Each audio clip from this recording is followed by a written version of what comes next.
Magandang araw sa inyo mga ka-diary. Pag-usapan natin yung issue ni Yobab, yung pambansang baboy sa social media. Marami ngayon nagbabash sa kanya mga ka-diary kasi dahil nga sa katabaan niya, dahil dun sa nag-viral na review niya sa isang coffee shop sa Iloilo.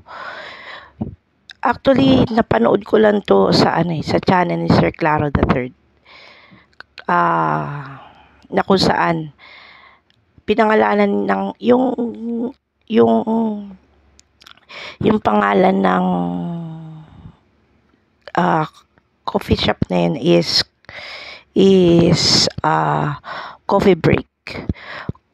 Ayon sa video ni Sir Claro, marami daw nagbabash sa kanya. Marami daw nagagalit ng mga Iloilo. Taga Iloilo patungkol dun sa review niya sa food nila. Kasi ayon kay Sir Claro kasi, ayon dun sa hindi ko na kayo isa-spoil, ano ko na lang kung ano yung na-research ni Sir Claro. Ayon doon sa sinabi ni Sir Claro sa kanyang video, 2 decades na raw yung coffee break. So, ibig sabihin ng 2 decades yung coffee break, ibig sabihin nun ng 20 years na sila nag-ooperate sa Iloilo. Kumbaga, ito na yung pinaka-OG pagdating sa kape dun sa Iloilo. So, para mas maintindihan ninyo yung sinasabi ko, ito yung video ni Yulin sa kanyang TikTok. Hindi niya pa binubura. Still ongoing pa rin naman yung video niya dun sa TikTok account niya. So ito yung sinabi niya na sa yung comment niya sa naturang coffee shop na ito. Hello guys, so nandito kami ngayon sa Iloilo. Syempre mahilig kami sa mga coffee shop. Yes. Nag-try kami dito sa Coffee Break. Dami. Out of all of you, all of you, what's that?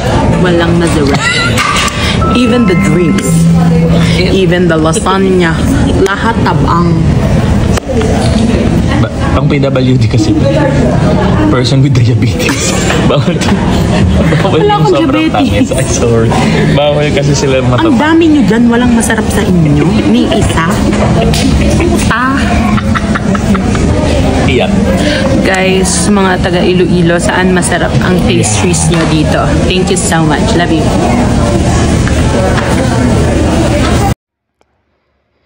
Kung napansin ninyo, ang salita kasing matabang. Matabang yan sa mga Ilonggo, Iloilo. Kasi ako, taga Bacolod ako eh. Lumaki ako sa Bacolod. Yung salita ng Iloilo at saka yung Bacolod, iisa lang. Para sa part ko kasi, ang masasabi ko lang yan kasi, tulad sa aming mga taga Bacolod, ang pinakasikat na pagkain namin doon is chicken inasal. Maraming kumakain sa amin kahit saan ka tumingin sa Bacolod. May magsaserve at may magsaserve sa inyo ng chicken inasal. Sa amin, ang pinaka-delicacy namin is yung puwet na manok. Yung iba ayaw ng puwet na manok. Pero sinuserve yan sa mga restaurant sa Bacolod. Yung kung tawagin namin yan ay isol. Yung isol na yan yung isol or yung puwet na manok na yan is part yan ng delicacy ng Bacolod. So mabalik tayo dun sa coffee break. Yung coffee break naman mga ka-diary kasi parang yan yung kung ang sa Bacolod yan yung pinaka OG nila or yung original na food nila food namin pala is yung chicken inasal sa ano kasi mga ka-diary. Sa paningin ko na sa pananaw ko lang, yung pinaka-original coffee shop nila doon is yung tinatawag na coffee break. Kasi ayon dun sa napanood kong video kay Sir Claro, is 2 decades na sila, which is 2 years na sila nag-ooperate. 2 years na yung shop nila, marami na rin kumakain doon. Sa part kasi ni Eunice at saka yung team niya, pinintasan nila ng husto. At saka, tama rin naman si Sir Claro eh. Kung napanood nyo na yung video ni Sir Claro sa YouTube, papapanood nyo na masama ang, kahit naman saan masama duruin yung pagkain. Kasi unang sa lahat, yung pagkain, sagrado yan. Yung pagkain is blessing yan galing kay God. Binibigyan tayo ng pera ni God, gumagamit si God ng mga tao or mga kasangkapan para magkaroon tayo ng pera pambili ng pagkain. Para kung duduruin mo yung pagkain, para mo na rin binabastos yung blessing na nanggaling sa Panginoon. Kaya nga mga ka-diary, sa part ko masama yung ginawa ni Eunice at saka yung team niya, na minura niya pa yung pagkain, nagmura pa siya doon sa video niya. Tapos hindi lang yun, pinintasan nila yung food, which is kasi kapag may pangit na review, pwede naman nila i-message yung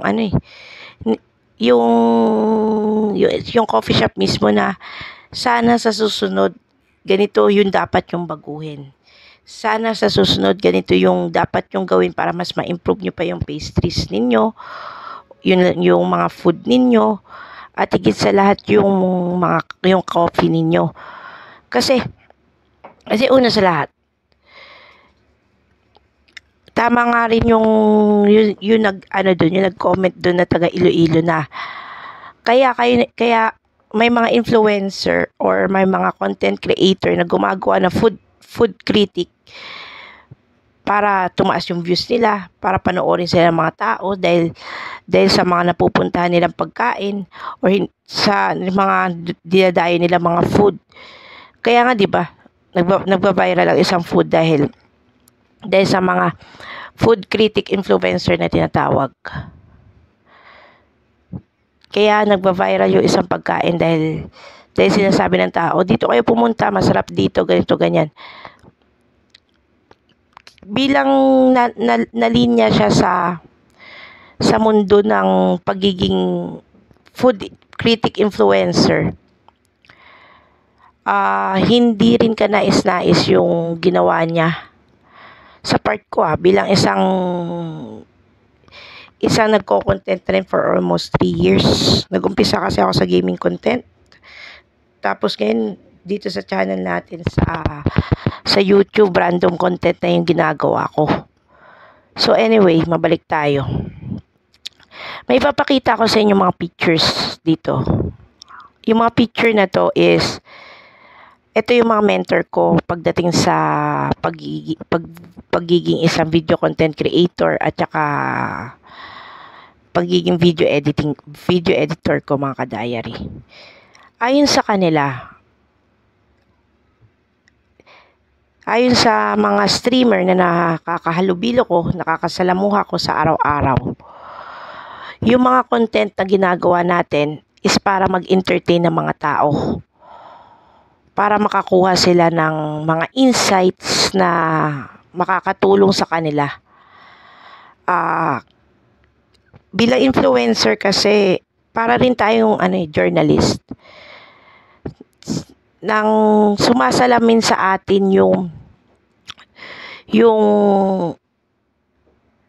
sumasalamin sa atin yung kung ano yung outside world. Kasi nasa modern age na nga tayo nasa modern era na tayo. So, lahat ng tao nakatutok sa social media. Facebook, TikTok, Twitter, etc. Pero bilang influencer, dapat tayo mag-encourage ng tao. Bilang influencer, kasi tinitingala na tayo eh.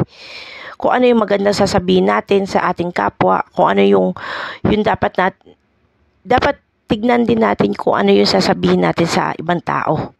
Kung nakakasakit ba tayo, kung nakakasakit ba tayo ng ating kapwa sa paggawa natin ng content or hindi. Nakakatulong ba ito para mapalago yung ekonomiya ng ating bansa? Nakakatulong ba ito para makapag-inspire ng ibang tao na magsikap? Ganun yung trabaho ng influencer. Yun yung tinuro sa akin ng mga streaming content creator na nakasama ko. Sila yung nagturo sa akin na bilang influencer, kailangan natin bantayan ang ating salita. Bilang influencer, kailangan natin bantayan ang ating kilos. Kasi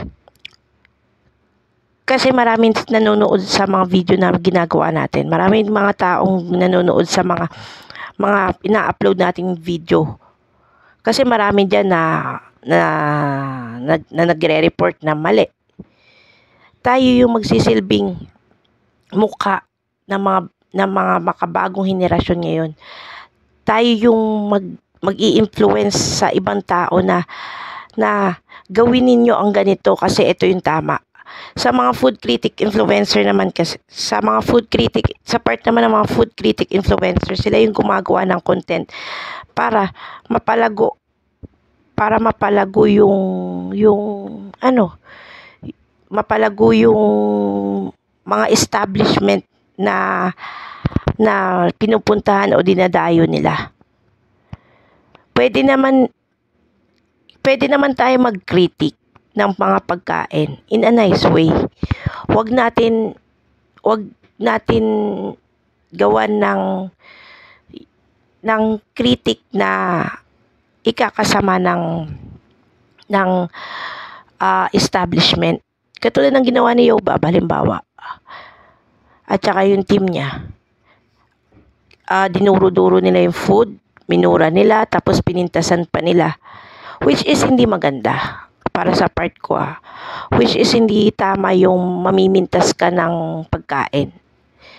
Ako, inaamin ko, namimintas din ako ng pagkain sa mga restaurant na kinakainan ko na nililibre sa akin na bakit ganito, bakit ganyan, bakit ang pangat ang lasa.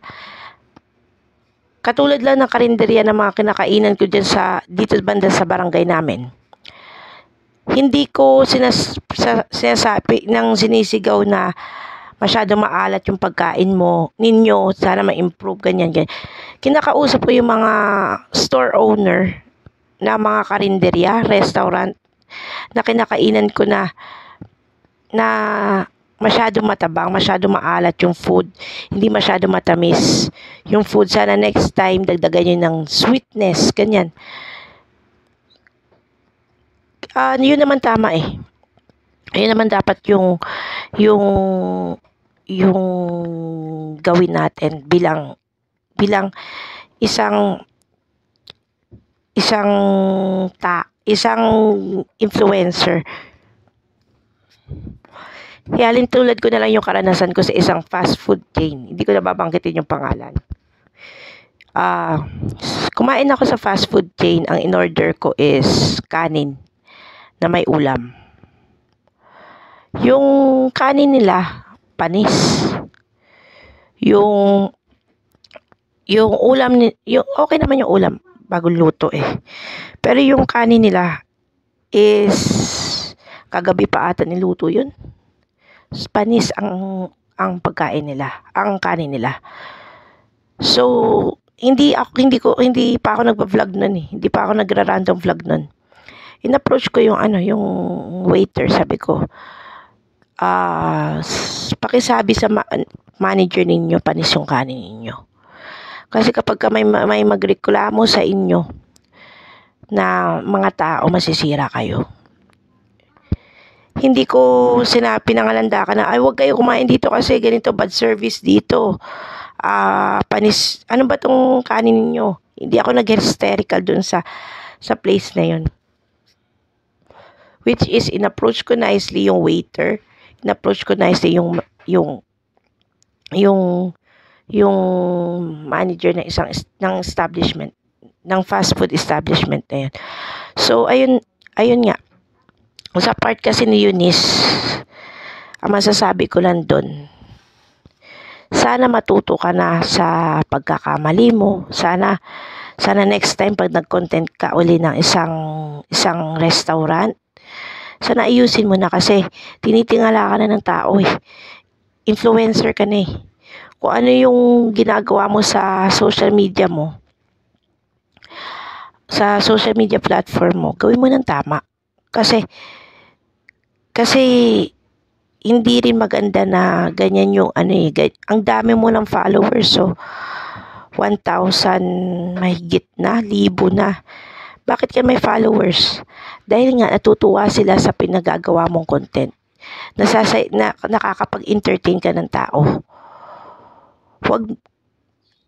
Yun naman talaga yung trabaho natin is mag-entertain ng ibang tao, hindi manira ng establishment, hindi manira ng kapwa natin. Ang tungkulin natin bilang isang influencer is mag-encourage ng ibang tao, palaganapin ang paglago ng bawat establishmento na binavlog natin. Yun lang. Yun na naman kasimple yun eh. Yun yung gawain ng sa influencer eh. Para sa part ko ito lang po yung comment and reaction ko mga ka-diary sa kumakalat na viral video na ni Eunice sa isang coffee shop sa Iloilo. Kasi nasaktan yung mga taga Iloilo, oo. Kasi OG na yan eh. Matagal na yung coffee break na yan. Tapos pinintasan pa ng ganon. Sobrang sakit din naman sa part nila kasi yan yung pinaka-delay kasi nila eh. Tulad din naman sa amin, pag napintasan yung chicken inasal namin sa Bacolod na ganito, pangit lasa, ganyan. Siyempre masasaktan din kami kasi ano nga namin yun eh. Special delay kasi namin yun. Special food namin yun. Kumbaga, ganun din yung nararamdaman ng taga Iloilo. So, ayun lang. Napa-comment lang ako sa nangyari dun kay Eunice. Pero bago ko tapusin ito mga ka-diary, i-announce ko lang tuloy pa rin yung video, yung late upload ko sa birthday ni Ate Myra. Siguro by Friday or Saturday ma-upload ko na ito. And then nandito pala ako ngayon nagvi-video sa sarili kong kwarto. Hindi ko pa kasi mapapakita sa inyo mga ka-diary kasi nga una sa lahat mga ka-diary, magulo pa. Plano ko kasi gumawa ng studio dito para sa ano natin sa channel natin. Papagandahin ko pa yung studio ko para sa channel natin. So hanggang dito na muna yung video ko. Sana na sa mga natuwa sa mga